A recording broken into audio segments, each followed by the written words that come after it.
श्री महाप्रज्ञ गुरवे नमः। जय महाप्रज्ञ का जाप करो, जय महाप्रज्ञ का जाप करो, जय महाप्रज्ञ का जाप करो। भव भव का अघ संताप हरो, भव भव का अघ संताप हरो। जय महाप्रज्ञ का जाप करो, जय महाप्रज्ञ का जाप करो।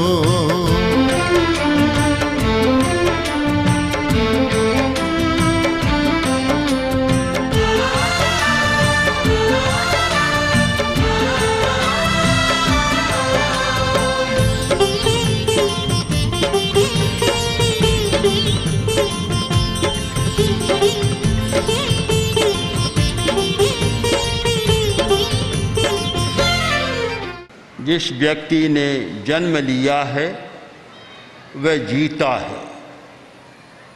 श्वास आ रहा है, प्राण काम कर रहा है, इसलिए वह जीता है। जीना एक बात और कलापूर्ण जीवन जीना बिल्कुल दूसरी बात है। किसी ने रसोई बनाई और चतुराई के साथ बनाई, खाने वाले का मन करता है, और फूहड़पन से बनाई, देखते ही मन में घृणा पैदा होती है, खाने का मन नहीं करता कि कैसी रसोई बनाई है। कला जीवन का वह पक्ष है जो जीवन को सरस बनाता है।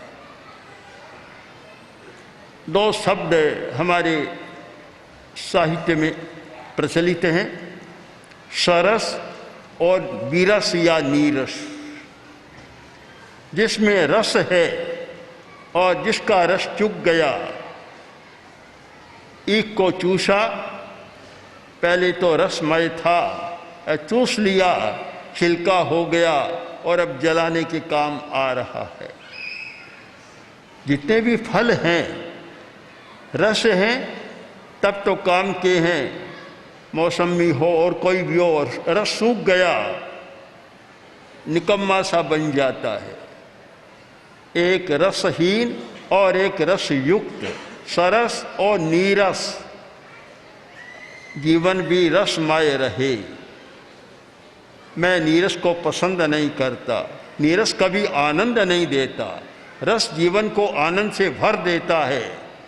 साहित्य में 9 रस प्रसिद्ध है, श्रृंगार, हास्य, करुण, रौद्र, वीर, भयानक, बीभत्स, अद्भुत और शांत। ये 9 रस प्रसिद्ध है। और जिसके जीवन में कोई रस नहीं होता वह भी लगभग चूसे हुए ईख जैसा छिलका मात्र रह जाता है। राजस्थान में कहते हैं अब क्या बचा कोरा, खेलरा हो गया, खेलरा सूखा हो गया, रसहीन हो गया। जीवन रसमय रहे और वह रस आनंद पैदा करता रहे। एक आदमी को देखते हैं, चेहरा ऐसा लगता है कि सुबह फूल खिला था और अब मुरझाया हुआ है, मुरझने को जा रहा है। और एक आदमी को देखते हैं तो चेहरा ऐसा प्रसन्न लगता है कि देखने को भी मन होता है। मेरे पास तो कोई उदास आदमी आकर बैठता है तो इच्छा होती है कि यहाँ जल्दी से यहाँ न रहे तो अच्छा है, क्योंकि उसके उदासी के परमाणु दूसरों के पास भी चले जाते हैं, दूसरों को भी संक्रांत करते हैं और वे परमाणु कभी अच्छे नहीं होते। और प्रसन्नता के परमाणु अच्छे होते हैं, स्वयं प्रसन्न और आसपास के वातावरण को भी प्रसन्न बनाते हैं। तो इस प्रसंग में एक परामर्श मैं आपको बिना मांगे देना चाहता हूँ कि अगर जीने की कला जाने तो सदा प्रसन्न रहे, चेहरे पर कभी उदासी न आए। स्थितियाँ तो आती है स्थितियाँ, उनको हम रोक नहीं सकते। समस्याएं आती हैं, उनको कभी हम रोक नहीं सकते। जीवन में जटिलताएं आती है, क्योंकि यह द्वंद्वात्मक दुनिया है, हमारा जगत द्वंद्वात्मक है। या जोड़ा है, जोड़ा एक कोई नहीं मिलेगा आपको, यह स्वभाव है। और अनेकांत ने इस सच्चाई को भी व्यक्त किया था कि विरोधी धर्म एक साथ रहते हैं, एक वस्तु में अनेक विरोधी धर्म एक साथ रहते हैं, क्योंकि हमारी द्वंद्वात्मकता है। जीवन और मरण का जोड़ा है, जीवन मिला और एक दिन समाप्त हो जाएगा। जीवन और मरण चले गए या रहे, ये बड़ी बात है, रहे बड़ी बात है। चले गए तो कोई हानि की बात नहीं, हमें देखना है कि कैसे जीवन जिया और कैसे गए। बस दो पक्ष हमारे सामने कि जीवन जिया तो कैसे जिया और चले गए तो कैसे गए। अगर समाधि मरण हुआ है तो मरण भी अच्छा मानता हूँ मैं। हमारे अध्यात्म के चिंतकों ने मरण को कोई बुरा नहीं माना। ठीक है, हमारा मोह होता है, इसलिए हम कहते हैं अभी चला गया, वियोग हो गया। पर समाधि मरण हुआ तो वह नियम है, जाना तो नियम है, पर कैसे मरा यह एक महत्व की बात है। कैसे जिया और कैसे मरा, हम इन दोनों पर विचार करें। कोरा जीना अच्छा नहीं और कोरा मरना भी अच्छा नहीं।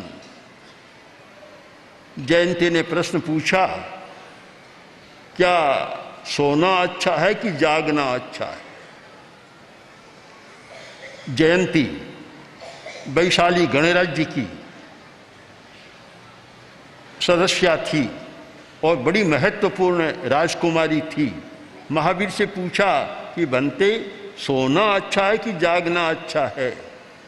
महावीर ने उत्तर दिया, एक कोई पापी आदमी है, क्रूर कर्म करता है, उठते ही हाथ लोही से रंग जाते हैं, या उठते ही हाथ में रिवॉल्वर आता है, दनादन गोलियां चलाता है, ऐसे व्यक्ति का तो सोना अच्छा है। और जो व्यक्ति उठने के बाद सदाचार का पालन करता है, सत्कर्म करता है, सबका भला करता है, ऐसे व्यक्ति का जागना अच्छा है। यह भी पूछा गया कि मरना अच्छा है कि जीना अच्छा? अच्छा क्या है? आप भी सोचें कि जीना अच्छा या मरना अच्छा। अब क्या कहें हम?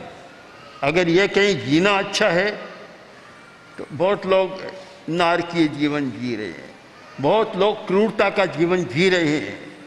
अब ऐसे लोगों का जीना अच्छा कैसे हो सकता है, जो दूसरों का शोषण करते हैं, दूसरों को दबाते हैं, दूसरों का वध करते हैं, दूसरों को सताते हैं? ऐसे लोगों का जीना अच्छा कैसे हो सकता है? कोई बड़ा एक आदमी था, और बड़े का मतलब जिसके पास धन हो गया, लोग कहते हैं बड़ा आदमी। मैं तो नहीं मानता, पर लोग कहते हैं बड़ा आदमी। तो बड़ा आदमी था, मर गया, काफ़ी मिलें थी, मिल में सैकड़ों मजदूर इकट्ठे हुए और संवाद मिला कि मर गया। एक मजदूर ने कहा कैसे मरा? दूसरा बोला हार्ट फेल हो गया। तीसरा बोला हार्ट तो था ही नहीं, फिर फेल क्या हो गया? हृदयहीन आदमी था वह, तो फिर क्या फेल हो गया? अब ऐसे लोगों का जीना कैसे अच्छा माने? जीने का भी अपना एक अर्थ है और महत्वपूर्ण अर्थ है कि कैसे जीवन जी रहा है। अगर अच्छा जीवन जी रहा है, दूसरों का कभी बुरा नहीं करता, दूसरों को अनिष्ट नहीं करता, दूसरों को नहीं सताता, मन में करुणा का भाव है, संवेदनशीलता है, उस आदमी का जीना तो अच्छा है। और जो क्रूर आदमी है उसका जीना भी अच्छा नहीं है। जीना मरना ये स्वाभाविक प्रक्रिया है, एक नियम है द्वंद्वात्मक जगत का कि जीना कोरा हो नहीं सकता तो मरना भी कोरा नहीं हो सकता। नियम है, पर हमें देखना है कि जिस व्यक्ति ने अच्छा जीवन जिया, चले जाने पर भी यशस् शरीरम, उसका यश शरीर कभी नहीं मारता। संस्कृत के कवियों ने इस पर बहुत विशद विवेचन किया। यशस शरीर, एक शरीर हमारा 5 भूत का शरीर होता है और एक शरीर हमारा यश का शरीर होता है। दुनिया में वही व्यक्ति, उसका जीना सार्थक है जिसका यशस शरीर अमर रहता है। शरीर मर जाता है पर यशस शरीर अमर रहता है। तो ये द्वंद्वात्मक जगत, आप एक चीज को कभी नहीं पाएंगे। लाभ है तो अलाभ है। अब जीने की कला क्या है कि लाभ होने पर तो अहंकार न हो और अलाभ होने पर दीनता न आए। इसका नाम है जीने की कला। बहुत कठिन बात है।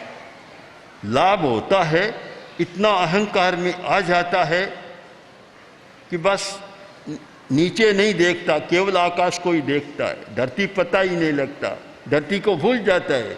जबकि पैर धरती पर टिके हुए हैं, धरती के बिना कोई आधार नहीं है, पर बस उसे आकाश ही दिखाई देता है, ऊपर ही देखता है, नीचे को नहीं देखता। इतना अहंकार हो जाता है। जब अलाभ होता है तो पर धरती नहीं, पाताल ही दिखाई देता है, आकाश सब गायब हो जाता है उसके साथ, आकाश कुछ रहता ही नहीं है। यह जीने की कला नहीं है।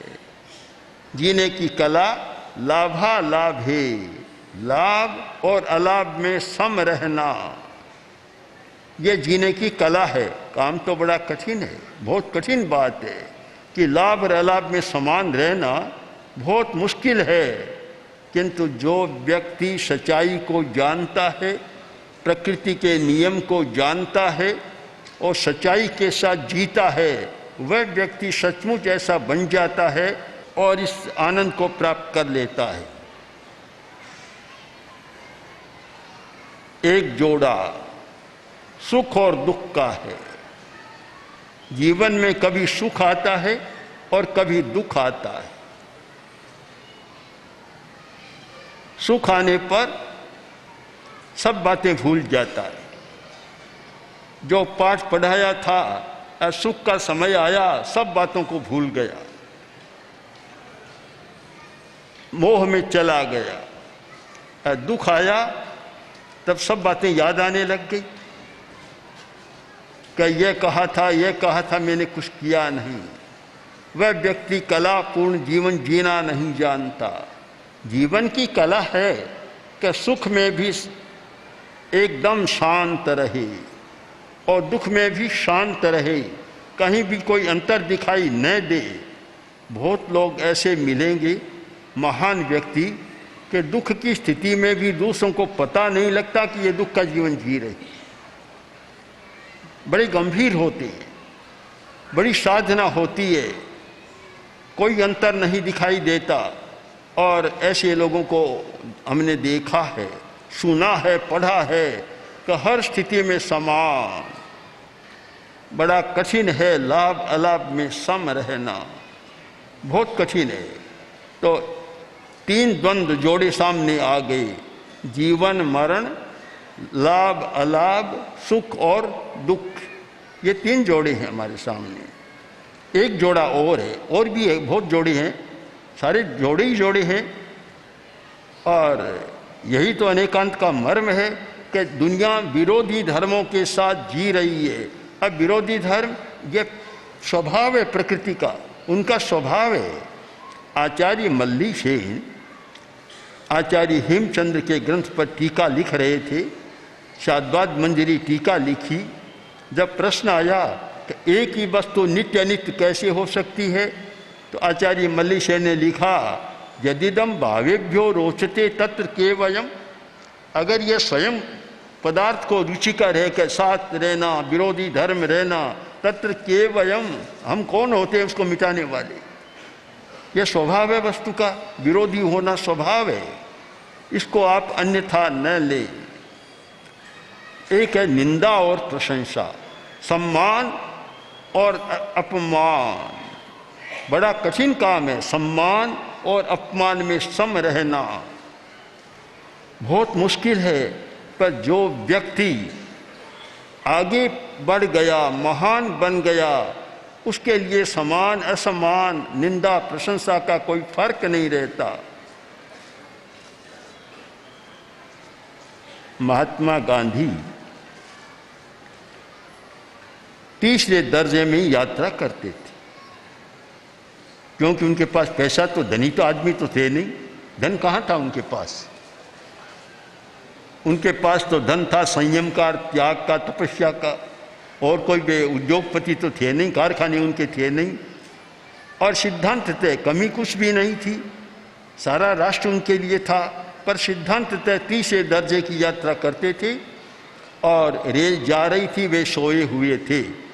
रास्ते में एक स्टेशन आया और एक गांव का आदमी उस पर चढ़ा और कोई स्थान खाली नहीं मिला, तब हाथ पकड़ा, उठो उठो, अकेला लेट गया, सारी जगह रोक ली, बैठ जाओ, बस गांधी जी को बिठा दिया। गांधी बैठे हैं, वह बैठ गया और गीत गुनगुना रहा है कि मैं गांधी महाराज का दर्शन करने जाऊंगा, मैं गांधी महाराज को दर्शन।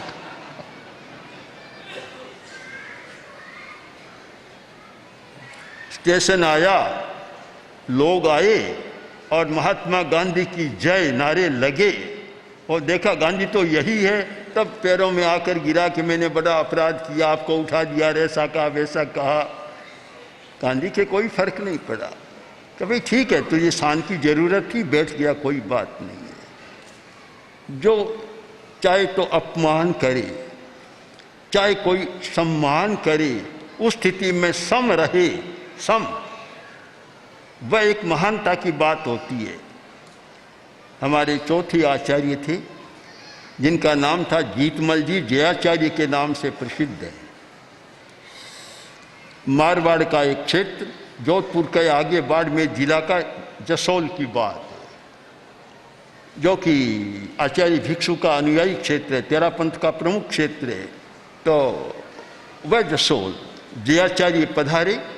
अब गर्मी का मौसम था, विहार करके आए, लोगों ने पहचाना नहीं। अब वो भाई साधुओं को रहने के लिए स्थान का धक्के, मारवाड़ी में धक्के का मतलब आगे, अपनी अपनी बोली होती है, वहाँ की बड़ी विचित्र बोली है। कई बातों में मारवाड़ी बोली बड़ी विचित्र है। वहाँ सैर है का उच्चारण एक होता है, इसीलिए किसी कवि ने कहा कि मारवाड़ी का अभिवाद यानी आशीष नहीं लेनी चाहिए। क्यों? कि तुम कहोगे सतायु तो वे बोलेगे हतायु, उनका आशीर्वाद भी नहीं लेना चाहिए। तो कि धक्के, फिर आगे गए और पूछा अभी कोई स्थान है रहने को, कि धक्के। अब धक्के धक्के में गांव पूरा हो गया, गांव का बाहर का भाग आ गया, स्थान नहीं मिला। फिर लोगों को पता चला, अरे ये तो जयाचार्य थे। तब दौड़े दौड़े सब आए कि महाराज हमारा अभिनय होगा, आप माफ़ करें। जयाचार्य कोई बात नहीं, तुम्हारे मन में जैसा। तो जो भी महान पुरुष होते हैं, महान आत्माएं होती है, वे कभी सम्मान असम्मान को कोई बहुत महत्व नहीं देते, वे मानवीय प्रकृति को जानते हैं। आप देखेंगे ऐसी घटना, कबीर एक महान आत्मा हुए कबीर, और ऐसे संत हुए पहुँचे हुए कबीर एक दिन जा रहे थे, नदी में स्नान करने जा रहे थे, सिर खुला था। रास्ते में कुछ लोग मिले, वे जा रहे थे कबीर का दर्शन करने के, कि कबीर के पास जाना है, सत्संग करना है और उनसे थोड़ा ज्ञान लेना है। अब आदमी सब तरह के होते हैं। एक आदमी बोला कि ये नंगे सिर कौन जा रहा है, अपशकुन हो गया, कुछ गालियां दी, जूता निकाला, एक दो जूता भी लगा दिया कि अपशकुन कर दिया नंगे सिर वाले ने। वे चले गए, वह भी चला गया। अब वहाँ स्थान पर गए जहाँ कबीर रहते थे, पूछा कि कबीर तो अभी नदी में स्नान करने गए। वापस आए और देखा वही नंगा सिर वही आदमी, और सब लज्जित हो गए, पैरों में पड़े कि हमने बड़ा अपराध कर दिया, हमें पता नहीं आप ही कबीर है, हमने आपको पीट भी दिया, गालियाँ भी दी, हमारा अपराध क्षमा करें। कोई फर्क नहीं, कबीर ने तो वही ज्ञान की चर्चा उनसे शुरू कर दी। तो ये जो हमारी द्वंद्व है, इस द्वंद्वात्मक दुनिया में, और भौतिकवाद, द्वंद्वात्मक भौतिकवाद कह दें चाहे कुछ भी कह दें, ये दुनिया तो भौतिकवादी है ही, सारा बाहर का वातावरण। इस द्वंद्वात्मक दुनिया में जो व्यक्ति दोनों स्थितियों में सम रहना जानता है, वह जीने की कला को जानता है और सरस जीवन जीता है। जो इस कला को नहीं जानता वह नीरस जीवन जीता, रसहीन जीवन, और कभी उदास, कभी तनाव, कभी कुछ होता रहता है। और मैं तो मानता हूँ जो जीने की कला नहीं जानता वह एक प्रकार से दूसरे की हाथ की कठपुतली का जीवन जीता है। हमने कठपुतलियों का नाच भी बहुत देखा है। जब उदयपुर में सांभर जी के वहाँ गए, राजस्थान उदयपुर में सांभर जी जो बड़े कलाकार थे और बड़े श्रावक थे, भक्त आदमी थे, आचार्य तुलसी को प्रार्थना की, उनके लोक कला मंडल में हम गए, कठपुतलियों को देखा तो ऐसा लगता है कि आदमी जैसा काम कर रही है, पर आखिर कठपुतली है, दूसरे द्वारा संचालित है। जो व्यक्ति किसी के गाली देने पर तो नाराज हो जाता है, एक प्रशंसा का शब्द कहने पर चने की तरह फूल जाता है, वह स्वतंत्र आदमी है या दूसरे के हाथ की कठपुतली। हम कठपुतली न बने, हम स्वतंत्र रहें, और स्वतंत्र वही रह सकता है जो जीने की कला जानता है। और ये सारी अहिंसा, जीने की कला क्या है? अहिंसा, चाहे लाभ अलाभ में सम रहना है, क्या अहिंसा का प्रयोग है। जो व्यक्ति, एक शब्द में कहूँ तो कह सकता हूँ, जो व्यक्ति अहिंसा के मर्म को जानता है वह सरस जीवन जी सकता है, जीने की कला को जानता है। जो व्यक्ति अहिंसा के मर्म को नहीं जानता और हिंसा को ही प्रमुख मानकर चलता है, वह जीने की कला नहीं जानता, स्वयं दुखी जीवन जीता है और आने वाली पीढ़ी को और दुखी बना देता है।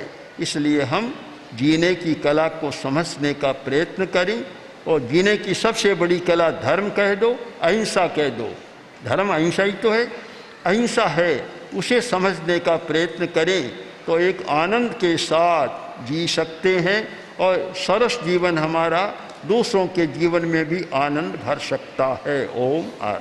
ऋतंभरा प्रज्ञा और अप्रतिम मेधा के धारक जैन श्वेतांबर तेरा पंथ धर्म संघ के नीलाभ्र गगन में तपोमय और तेजोमय आचार्य परंपरा के तेजस्वी महासूर्य आचार्य महाप्रज्ञ। आचार्य महाप्रज्ञ एक सिद्ध योगी जिनकी सघन ध्यान साधना से जागृत हुई अतीन्द्रिय चेतना अनुभूत हुआ अज्ञात जगत का सत्य और बन गए महाप्रज्ञ।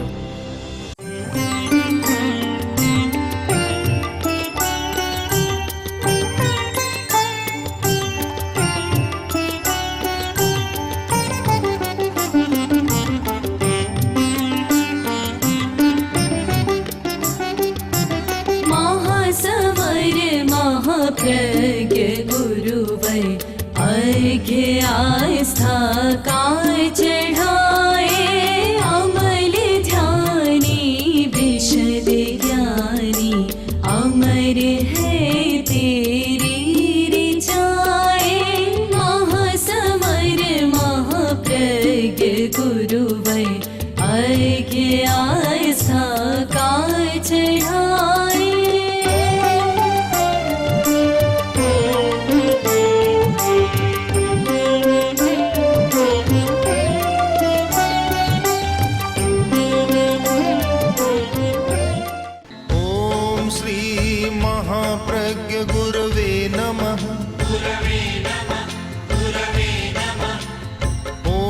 श्री महाप्रज्ञ गुरुवे नमः। ओम श्री महाप्रज्ञ गुरुवे